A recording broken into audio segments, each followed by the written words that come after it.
What are some of the most common powers that people believe the federal government has, but actually doesn't? All of them.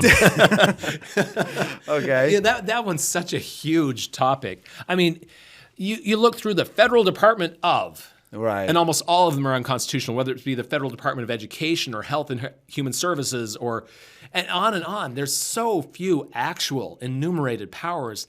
It would be a much easier conversation to say, what are they authorized to do? But how did they get to I mean, is it a matter of twisting the interpretation? How did they justify this? Yes. Well, a little preview, I guess. Lecture number 2 of my course goes into 5 excuses for unlimited power. And then there we talk about things like the necessary and proper clause, for example, that Congress shall have the power to do anything that shall be necessary and proper. And if you stop there, well, that sounds like they have unlimited power. Right. I once had someone share that with me saying, see, Congress does have the authority. It's right there. They have power to do anything necessary and proper. I said, would you mind reading the next 7 words, please? For carrying into execution the foregoing powers. Oh, wait a minute. So that's not, they have all power to make any laws necessary. It's any laws necessary for this list of enumerated powers. Oh, that's suddenly a very limited power.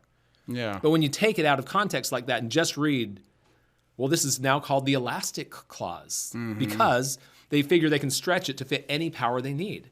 Because of that narrow reading of it, they didn't read the whole context. And yet that's very common. And there are several clauses within the Constitution that they've done that with that honestly are disingenuous applications of the wording that's in there.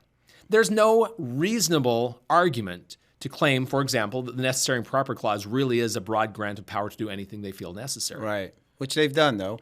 And do you find that a lot of people, when you break this news to them, it's like, oh, by the way, the Department of Education, the Department of Energy, the Department of Health and Human Services, none of those are constitutional.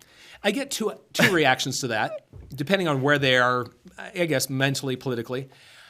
On the one hand, those that feel like, yes, that's great to have the federal government far less involved in our lives. And I appreciate that response. But it's not uncommon to have people say things like, but it's so needed. Who would watch over these issues if the federal government wasn't doing it? And for that, we hear that a lot. My favorite quote from Washington's farewell address, he talks about, if in the opinion of the people, the disposition or allocation of constitutional powers be in any particular wrong. In other words, if we didn't give them the power they needed to have, let it be corrected by the amendment process. Yes. And not by usurpation. For though this, in one instance, may be the instrument of good, it is the customary weapon by which free governments are destroyed.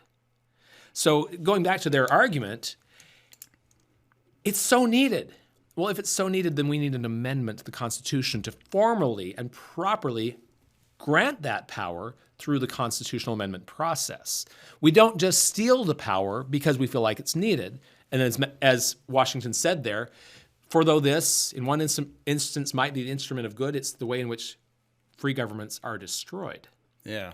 That's what is happening, is this usurpation. We see something that, oh, maybe the federal government needs to do this. Maybe it doesn't. We never have that debate on whether or not to ratify an amendment granting it to them. They just take the power and start doing it. And I imagine most people don't even know that we were designed in a way where the states were supposed to have more power than the central government. But this was always, correct me if I'm wrong, this was always an issue, right? The how much central government power should there be, right? Yes.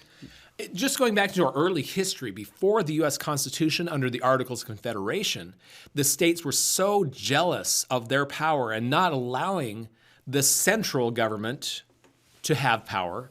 The Articles of Confederation were really recommendatory. There was no power in them. Yes. Congress had duties, but no power. They could recommend to the states, I think we should do this or that. And the states could choose voluntarily to do so or not. This became a huge problem in our war for independence against Great Britain when Congress had the task of organizing and arming our military to defend ourselves against the British.